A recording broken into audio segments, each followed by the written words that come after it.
Lors de l'événement de l'entreprise, son patron l'a tiré vers lui et a dit que j'étais libre de partir. J'ai enlevé ma veste et j'ai dit, alors j'arrête de faire semblant. Moins de 10 minutes plus tard, la sécurité l'escortait vers la sortie, et tout le monde faisait semblant de ne pas regarder. Était-ce une réaction disproportionnée, ou simplement des conséquences? Le bâtiment de l'Union League sur South Broad Street était exactement comme je l'avais imaginé. Des colonnes historiques en marbre s'élevaient vers des plafonds ornés de feuilles d'or qui avaient dû être installées il y a plus d'un siècle. Des lustres en cristal pendaient de chaque arcade, captant la lumière du soir d'octobre qui filtrait à travers de hautes fenêtres. Les gens se déplaçaient dans l'espace vêtus de costumes de créateurs et de robes de soirée qui coûtaient probablement plus cher que mon salaire mensuel. Ma veste de costume empruntée m'a soudainement semblé inadéquate, le tissu ne tombant pas tout à fait bien sur mes épaules. Rebecca parlait de cette cérémonie de remise de prix depuis des semaines. Le plus grand événement de l'année de son entreprise, avait-elle dit à plusieurs reprises. Tous ceux qui comptaient seraient là. Toute l'équipe de direction, les décideurs, les personnes dont les relations pouvaient déterminer la trajectoire des carrières. Elle avait passé un temps inhabituel à se préparer ce soir-là, changeant de tenue 3 fois avant de s'arrêter sur la nouvelle robe qu'elle avait achetée spécialement pour cette occasion. Une petite robe noire qui a probablement coûté plus cher que ce que je voulais savoir. J'avais été fier de la regarder se préparer. Après 6 ans de mariage, elle me coupait encore le souffle parfois. Mais il y avait eu quelque chose de différent dans son énergie dernièrement. Une distraction que je ne pouvais pas tout à fait nommer. Elle l'avait attribuée au stress du travail, et je l'avais cru parce que c'est ce que l'on fait quand on fait confiance à quelqu'un. Maintenant, je la regardais depuis l'autre bout de la salle de bal alors qu'elle riait avec un groupe de cadres. Pas son vrai rire, celui que j'entendais à la maison quand quelque chose la trouvait vraiment drôle. C'était la version professionnelle, soigneusement calibrée pour le réseautage et pour faire bonne impression. Elle était magnifique sous la lumière du lustre, et j'ai ressenti ce mélange familier de fierté et de distance qui était devenu plus fréquent au cours des derniers mois. Le bar était positionné près du grand escalier, et j'ai attendu patiemment derrière 3 autres invités pour 2 verres de vin. Le barman travaillait efficacement, et je me suis surpris à regarder Rebecca à travers la foule en attendant.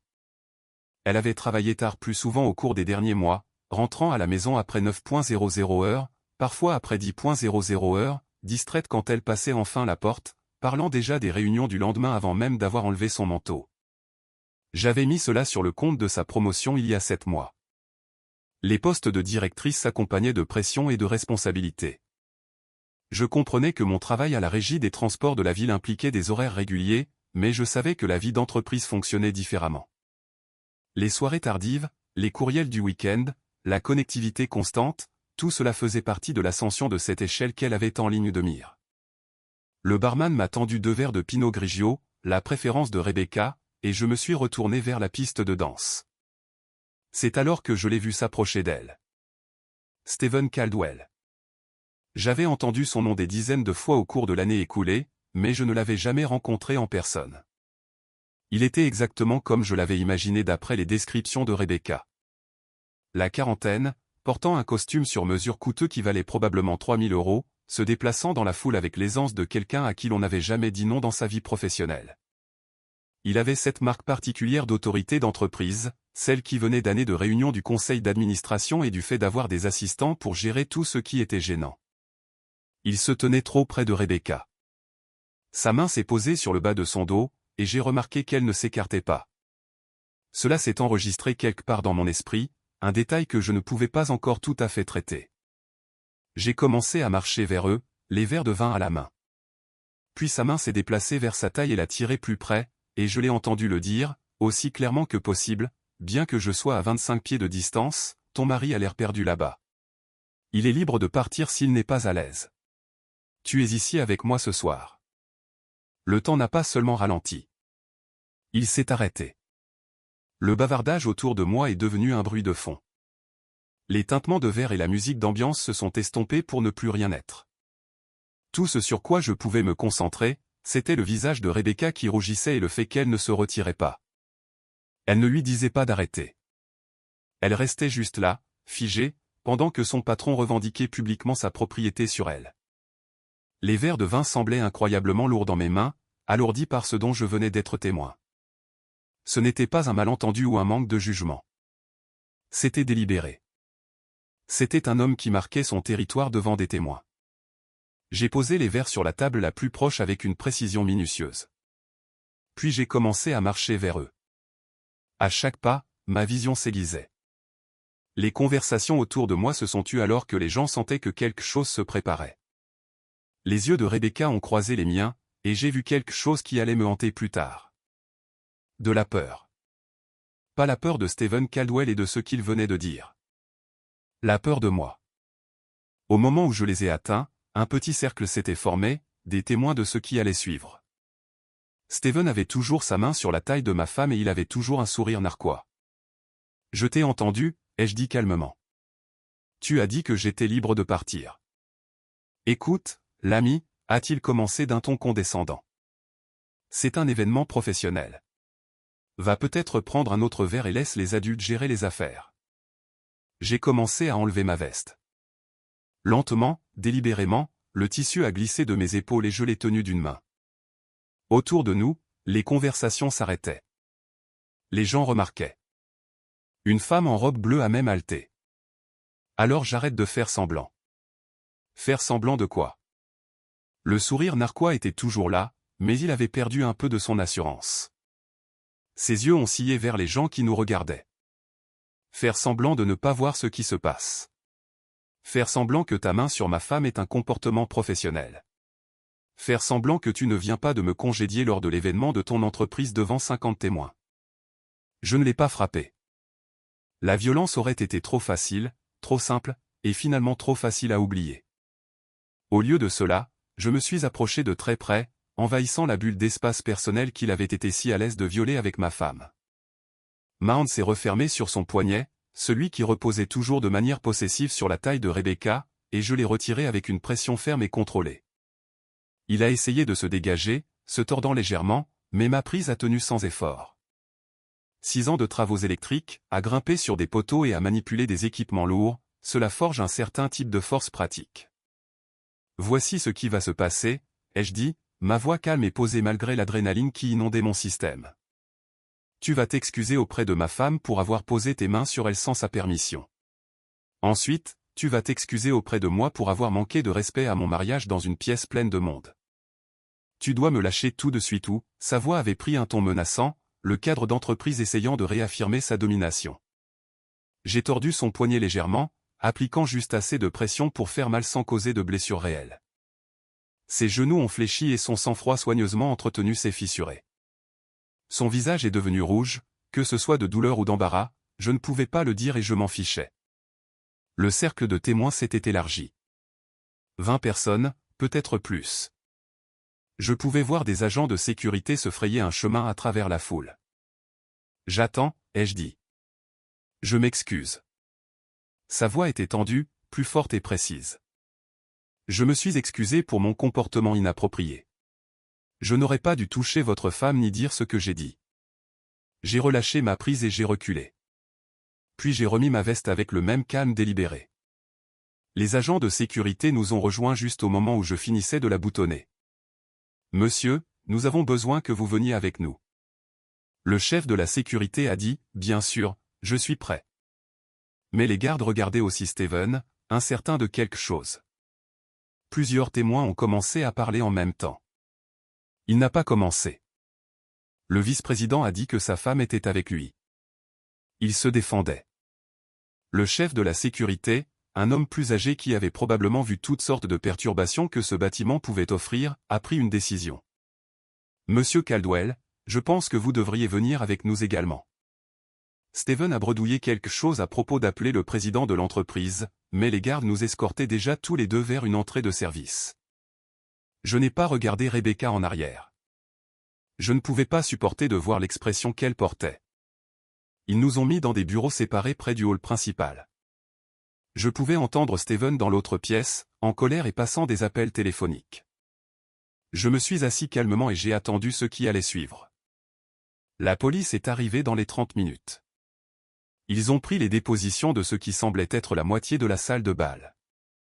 Le responsable du site m'a parlé avec quelque chose qui ressemblait à de la sympathie. À 9:00 heure, ils m'ont laissé partir. Aucune plainte n'a été déposée. Les témoins avaient été unanimes sur l'identité de celui qui avait provoqué la confrontation. Ils m'ont également banni du lieu, ce que j'ai accepté sans protester.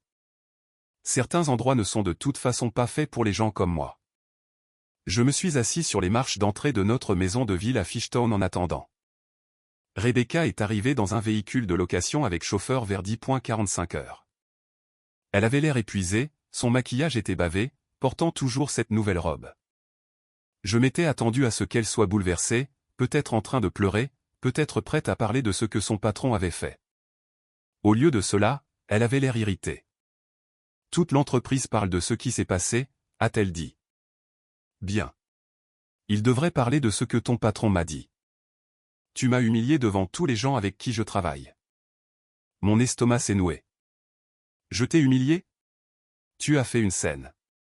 Tu as agressé physiquement mon superviseur. » J'ai retiré sa main de ta taille. Où exactement était-elle censée être? Elle a soupiré comme si j'étais déraisonnable. Il y a des dynamiques de travail que tu ne comprends pas. C'est là que j'ai posé la question qui allait tout changer. Depuis combien de temps? Depuis combien de temps quoi? Depuis combien de temps te touche-t-il comme ça? La pause m'a dit tout ce que j'avais besoin de savoir. Ce n'est pas ce que tu penses, a-t-elle dit. Alors dis-moi ce que c'est. Pouvons-nous s'il te plaît aller à l'intérieur, les voisins?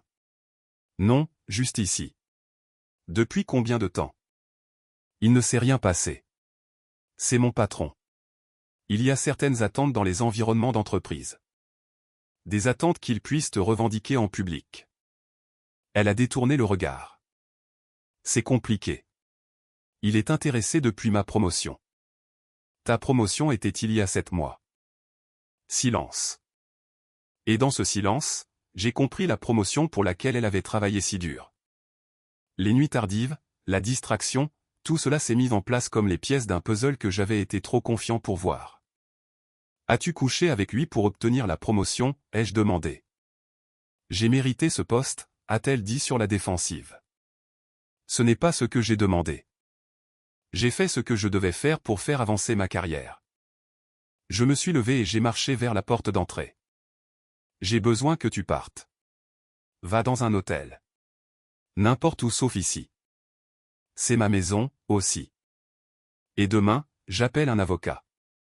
Ce soir, j'ai juste besoin que tu partes. Elle est restée là un moment de plus, puis s'est retournée sans un mot et a sorti son téléphone pour appeler un véhicule. Je l'ai regardé attendre sur le trottoir jusqu'à ce que la voiture arrive, puis je suis rentré à l'intérieur et j'ai verrouillé la porte derrière moi. Je n'ai pas dormi cette nuit-là. Chaque fois que je fermais les yeux, je voyais le visage de Rebecca quand Steven la touchait. La façon dont elle ne résistait pas, la façon dont elle avait l'air effrayée par moi au lieu de lui. Vers 3:00 heure du matin, j'ai renoncé à essayer et je me suis retrouvé debout dans notre bureau à domicile, à regarder son ordinateur portable posé innocemment sur le bureau. Je savais que c'était probablement mal. Je savais que cela violait une limite de vie privée et de confiance. Mais ces concepts semblaient vides maintenant. La vérité importait plus que la bienséance, et j'avais besoin de comprendre à quoi j'avais réellement affaire. Ces mots de passe avaient toujours suivi des modèles prévisibles. Notre date de mariage était le 15 juin. Elle utilisait des variations de son surnom, Beck. Des combinaisons de chiffres qui signifiaient quelque chose pour nous. Au premier essai, j'ai entré la date de mariage avec son nom erroné. Au deuxième essai, j'ai inversé l'ordre. Toujours faux. Au troisième essai, j'ai utilisé le format qu'elle préférait pour ses comptes de travail, 0615 Beck, avec un point d'exclamation. L'ordinateur portable s'est ouvert, son compte de messagerie était plus facile, le gestionnaire de mots de passe s'en souvenait. Et ce que j'ai trouvé dans ces premières minutes a fait trembler mes mains si fort que j'ai dû poser le café que je buvais. Le premier courriel datait d'il y a 8 mois, en février, avant même que sa promotion n'ait été annoncée. Un mot de remerciement à Steven pour le dîner de la veille, mentionnant à quel point elle appréciait qu'il la considère pour le poste de directrice. Assez professionnel en surface, poli et convenablement distant, mais elle ne m'avait jamais parlé de ce dîner, n'avait jamais mentionné avoir rencontré Steven en dehors des heures de bureau. Puis j'en ai trouvé un datant d'une semaine plus tard. Steven écrivait que la nuit dernière avait été une erreur et qu'il devait garder les choses professionnelles à l'avenir. Mon estomac s'est retourné. Quelque chose s'était passé entre eux. Quelque chose d'assez significatif pour qu'ils ressentent le besoin de faire marche arrière. Mais le courriel qui a coupé le plus profondément datait d'il y a 7 mois, écrit juste une semaine avant que sa promotion ne soit officiellement annoncée à l'entreprise. Rebecca lui écrivait dans un langage prudent et calculé. Je ne demande pas de traitement de faveur, mais si tu pensais ce que tu as dit sur mon potentiel, le rôle de directrice me permettrait de le prouver, et nous pourrons garder ce qui s'est passé entre nous. Mon mari n'a pas besoin de savoir pour les dîners tardifs. Elle l'avait initié, pas seulement continué quelque chose qu'il avait commencé, mais activement poursuivi, utilisé, exploité pour son avancement de carrière. J'ai continué à lire, incapable de m'arrêter, même si chaque courriel ressemblait à un coup physique. Il y avait des messages d'il y a 6 mois concernant la planification de sessions de stratégie dans son chalet dans les Poconos. Des réservations d'hôtel à Wilmington, à seulement 40 minutes de là, assez proche pour un déjeuner de travail qui s'éternisait en soirée. Des frais de restaurant sur notre carte de crédit commune pour des endroits dont je n'avais jamais entendu parler, les soirs où elle m'avait dit qu'elle travaillait tard sur des présentations pour des clients. Puis j'ai trouvé celui qui m'a glacé le sang. Daté d'il y a 4 mois, écrit sur un ton décontracté qui suggérait que c'était devenu une routine. Rebecca écrivait, Connor a demandé pourquoi je rentre encore si tard. Je lui ai dit que nous avions une présentation client qui a débordé. Il croit tout ce que je lui dis. Parfois, je pense que c'est presque trop facile. Il s'était moqué de moi, riant du mari naïf qui faisait confiance à sa femme. J'étais une blague pour eux, un inconvénient, un obstacle facilement géré avec de simples mensonges. J'ai trouvé un autre courriel datant d'il y a 2 semaines. Steven écrivait au sujet de sa promotion au poste de vice-président principal au trimestre prochain. Comment ils auraient plus de flexibilité après cela? La situation de ton mari est temporaire.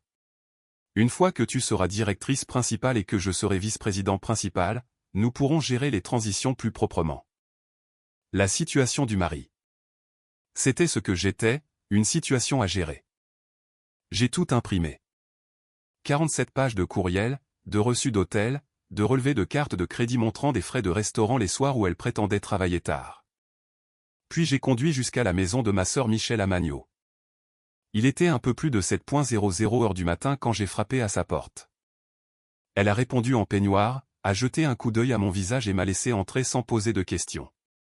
Son mari a préparé du café pendant que j'étalais les pages imprimées sur leur table à manger. Michel les a lues lentement, son expression passant de la confusion au choc, puis à quelque chose qui ressemblait à du chagrin. « J'ai toujours pensé qu'elle était bonne pour toi », a-t-elle dit doucement. « Moi aussi. »« Qu'est-ce que tu vas faire ?» Mettre fin. À tout. À sa carrière, aussi. Elle a fait des choix. Je m'assure juste qu'il y ait des conséquences. Michel a offert leur chambre d'amis et j'ai accepté. Mon téléphone a commencé à vibrer vers 11:00 heure du matin. 12 appels de Rebecca en soirée. Des messages allant des excuses à la colère puis au désespoir. À 9:00 heure ce soir-là, j'ai finalement répondu. Bureau de l'avocat. Lundi, 9:00 heure. Viens seul. Le cabinet d'avocat se trouvait sur Walnut Street dans le Center City, au 3e étage d'un bâtiment qui semblait être debout depuis avant ma naissance. Le nom de Patricia Reynolds était gravé sur une plaque en laiton à côté de la porte. Ses critiques en ligne avaient suggéré qu'elle ne perdait pas de temps avec les sentiments ou les faux espoirs, ce qui était exactement ce dont j'avais besoin. Je suis arrivé avec 15 minutes d'avance avec mon dossier de preuve. Les pages étaient organisées chronologiquement et étiquetées avec des onglets adhésifs pour une référence facile. Rebecca est arrivée avec 10 minutes de retard, ce qui, d'une certaine manière, ne m'a pas surpris. Elle avait l'air de ne pas avoir dormi depuis des jours. Des cernes noires sous les yeux, les cheveux tirés en arrière en une queue de cheval hâtive, portant un jean et un vêtement de sport au lieu de sa tenue professionnelle habituelle. Le bureau de Patricia était exactement ce à quoi je m'attendais. Des meubles en bois sombre, des livres de droit tapissant les murs, des diplômes encadrés d'écoles dont j'avais entendu parler mais que je n'avais jamais fréquentées. Elle avait la cinquantaine, des cheveux gris coupés courts et professionnels, des lunettes de lecture perchées sur le nez pendant qu'elle examinait les documents. Elle a passé 20 minutes à examiner les preuves que j'avais apportées pendant que Rebecca et moi étions assis dans des chaises en cuir inconfortables de part et d'autre de son bureau. Le silence semblait suffocant. Je pouvais entendre Rebecca respirer, je pouvais la sentir me regarder, mais je gardais les yeux fixés sur Patricia. Finalement, l'avocate a levé les yeux et a enlevé ses lunettes. Ceci est une documentation exhaustive d'adultère et de tromperie systématique, a-t-elle dit, d'un ton clinique et factuel. En Pennsylvanie, nous avons des options de divorce pour faute. L'adultère est un motif de divorce pour faute, ce qui affecte la façon dont le tribunal considère certains aspects de la division des biens et de la pension alimentaire. Ce sont des communications privées, a dit Rebecca, sa voix défensive et faible. Tu as fouillé dans mes courriels personnels. Des courriels sur les serveurs de l'entreprise entre vous et votre patron, a répondu Patricia sans sympathie, discutant de votre mari comme d'une situation à gérer. La vie privée ne protège pas la conspiration ou la planification. Et la Pennsylvanie est un État à consentement unilatéral pour l'accès aux biens matrimoniaux, ce qui inclut les ordinateurs dans le domicile conjugal. Je veux qu'elle subisse toutes les conséquences, ai-je dit, surpris de voir à quel point ma voix semblait calme. Légale, professionnelle, sociale, toutes. Patricia a hoché la tête comme si elle s'y attendait. Le divorce sera simple avec ce niveau de preuve, mais vous avez mentionné quelque chose au téléphone concernant les conséquences sur le lieu de travail. Son entreprise a des politiques, ai-je dit. Je les ai cherchées. Les relations entre superviseurs et subordonnés sont explicitement interdites. Tu ne peux pas faire ça, a dit Rebecca, la panique s'insinuant dans sa voix maintenant. Le sang-froid d'entreprise qu'elle avait maintenu pendant des années se fissurait. Connor, s'il te plaît. Cela va détruire ma carrière, tout ce pour quoi j'ai travaillé. Tu as fait ça, ai-je dit, en la regardant finalement directement. Pas moi. Tu as fait ces choix. Tu as envoyé ces courriels. Tu t'es moqué de moi auprès de ton patron. Je ne fais que documenter ce que tu as fait. Elle a essayé de faire appel directement à moi, les yeux humides de larmes qui m'auraient peut-être ému il y a une semaine. 7 ans ensemble, 6 ans de mariage. Ça doit bien signifier quelque chose. Ça signifiait quelque chose jusqu'à il y a 7 mois, quand tu as décidé que coucher avec ton patron importait plus que notre mariage. Patricia a exposé le plan avec l'efficacité de quelqu'un qui avait fait cela des centaines de fois. Déposer une demande de divorce pour faute citant l'adultère avec des preuves documentées. Soumettre tous les courriels, reçus et communications au dossier du tribunal, qui deviendraient des documents publics. Déposer simultanément une plainte éthique auprès de l'entreprise de Rebecca, en incluant la chronologie qui montrait clairement que sa promotion correspondait au début de sa relation sexuelle avec son superviseur. Je vais tout perdre, a chuchoté Rebecca, les mains tremblantes sur ses genoux. Mon travail, ma réputation, tout. Bien, ai-je dit. Peut-être que le prochain homme saura quel genre de personne tu es avant de faire l'erreur de te faire confiance. Patricia a demandé si j'étais certain, ses yeux sérieux derrière ses lunettes. Cette voix est nucléaire, Monsieur Walsh. Une fois que nous aurons déposé ces plaintes, il n'y aura pas de retour en arrière, pas de réconciliation, pas de négociation pour un règlement plus doux. Je n'ai pas hésité. Complètement certain.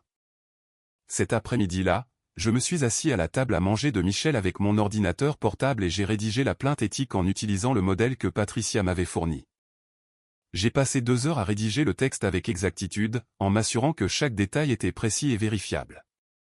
J'ai inclus la chronologie complète de la relation, le dîner de février, les séjours à l'hôtel, les week-ends au chalet, les courriels me qualifiant d'obstacle à leur projet. J'ai joint chaque élément de preuve. Les reçus d'hôtel montrant les frais débités sur la carte de crédit de Rebecca. Les factures de restaurants d'établissements dont je n'avais jamais entendu parler. Les échanges de courriels où ils discutaient des heures de rencontre et exprimaient leur frustration de devoir être discrets. Les captures d'écran des messages textes de la sauvegarde en ligne où Rebecca se plaignait de devoir maintenir les apparences à la maison. La propre politique de l'entreprise était claire, et je l'ai citée directement dans ma plainte. Les relations amoureuses ou sexuelles entre les superviseurs et les subordonnés sont strictement interdites et constituent un motif de licenciement immédiat. De telles relations créent des conflits d'intérêts, des abus de dynamique de pouvoir et exposent l'entreprise à une responsabilité légale importante. J'ai soumis la plainte via leur portail d'éthique anonyme à exactement 14h14. Le processus de soumission a pris moins de 5 minutes. Quelques secondes après avoir cliqué sur le bouton final, j'ai reçu une réponse automatique avec un numéro de dossier PHI 2024 à 847. le message m'informait qu'une enquête commencerait dans les 48 heures et que toutes les informations seraient gardées confidentielles dans la mesure du possible selon la loi. Rebecca s'est présentée à la maison de Michel ce soir-là. Michel l'a laissée entrer après que j'ai fait un signe d'approbation. Rebecca avait l'air désespérée d'une manière que je n'avais jamais vue auparavant. Ils m'ont convoqué aux ressources humaines. Quelqu'un a déposé une plainte. C'est moi, ai-je dit. Tu es en train de détruire ma vie. Non, tu as détruit notre mariage. Je m'assure juste que tu ne t'en sortes pas sans conséquence. Elle a essayé toutes les défenses auxquelles elle pouvait penser. C'était sa parole contre la sienne. Nous pouvions surmonter cela. Elle quitterait son travail. Elle ne l'avait jamais vraiment aimé. Je lui ai montré les courriels imprimés où elle s'était moquée de moi, m'avait qualifié de naïf, avait ri de la facilité avec laquelle elle me mentait. « Qu'est-ce que tu attends de moi ?» a-t-elle finalement demandé. « Rien. Tu n'as plus rien que je veuille. Je pourrais me battre contre toi. Rendre cela laid. C'est déjà laid. Tu as rendu ça laid il y a 7 mois. » Les jours suivants se sont écoulés rapidement. Mardi matin, le département des ressources humaines de l'entreprise m'a appelé pour un entretien formel. J'ai rencontré 2 représentants et leur avocat, fournissant le dossier de preuves complet.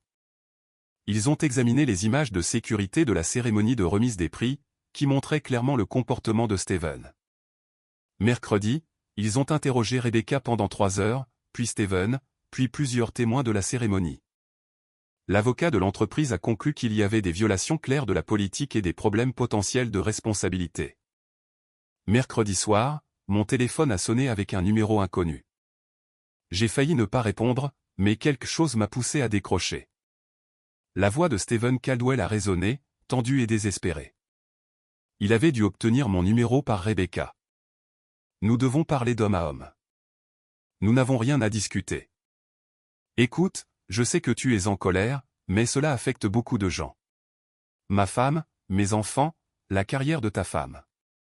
Tu aurais dû penser à ta femme et à tes enfants avant de poser tes mains sur la mienne.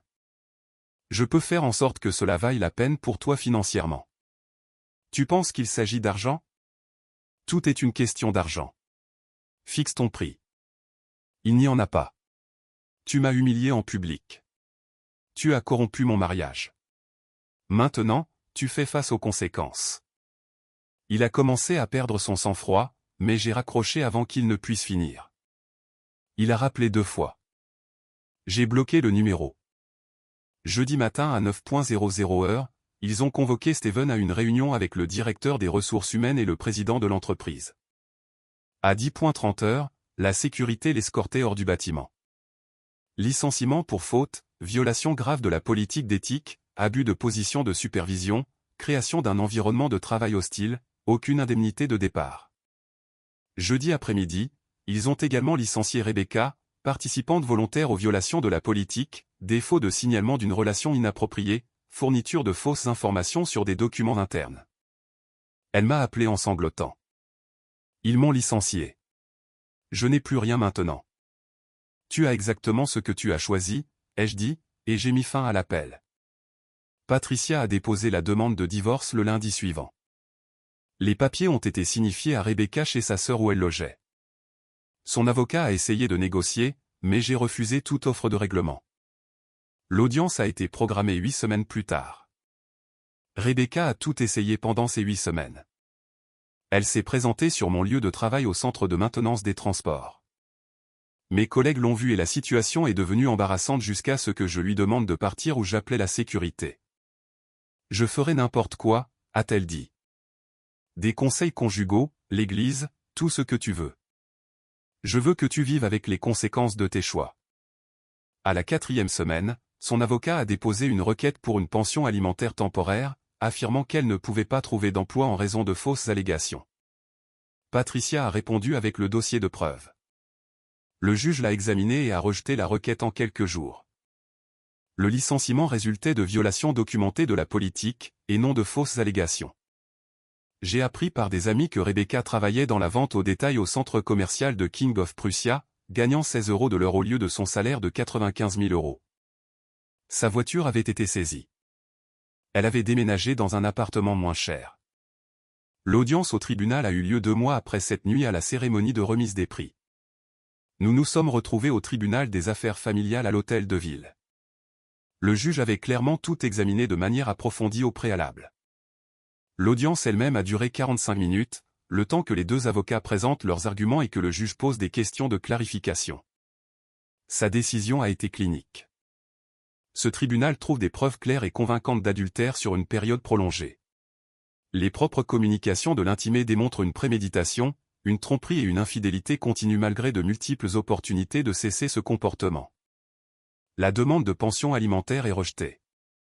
Les biens matrimoniaux seront divisés selon la loi standard de Pennsylvanie. Le divorce est prononcé avec les torts assignés à l'intimé.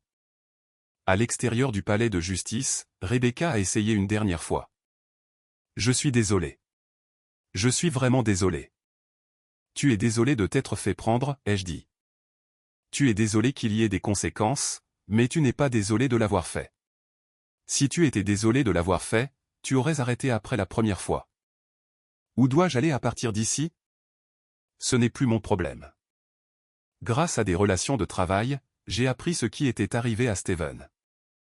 Sa femme a demandé le divorce immédiatement et a obtenu la garde principale de leurs enfants. Sa réputation dans l'industrie pharmaceutique de Philadelphie a été détruite. J'ai vu son profil LinkedIn une fois. Il avait retiré le titre de vice-président. La rumeur disait qu'il avait accepté un poste dans une petite start-up de biotechnologie dans le New Jersey pour une fraction de son salaire précédent. 6 mois après que le divorce a été finalisé, je me suis vraiment senti redevenir moi-même. Cela faisait 8 mois depuis cette nuit d'octobre à la cérémonie de remise des prix, mais seulement une demi-année depuis que le tribunal avait tout officialisé en décembre. Je vivais dans un petit appartement à Fishtown, à seulement 2 pâtés de maison de la maison de ville que Rebecca et moi avions partagée. Nous l'avions vendu dans le cadre du règlement du divorce, avions partagé les bénéfices à 50-50e comme l'exigeait la loi. Ma part était de 47 000 €, dont la majeure partie est allée aux frais d'avocat et pour recommencer à zéro. Le nouvel endroit était plus petit, plus simple, mais il était à moi. Je m'étais installé dans une routine, travail, salle de sport, dîners occasionnels chez Michel. J'avais même commencé à avoir des rendez-vous sans engagement. Rien de sérieux, juste un café avec quelqu'un qu'un ami m'avait présenté. Prendre les choses lentement me semblait juste. Un samedi après-midi, j'étais au Reading Terminal Market pour acheter mon déjeuner quand je l'ai vue. Rebecca travaillait à la caisse d'un des stands de boulangerie Amish. Elle avait l'air plus âgée d'une certaine manière, fatiguée. Ses cheveux étaient différents.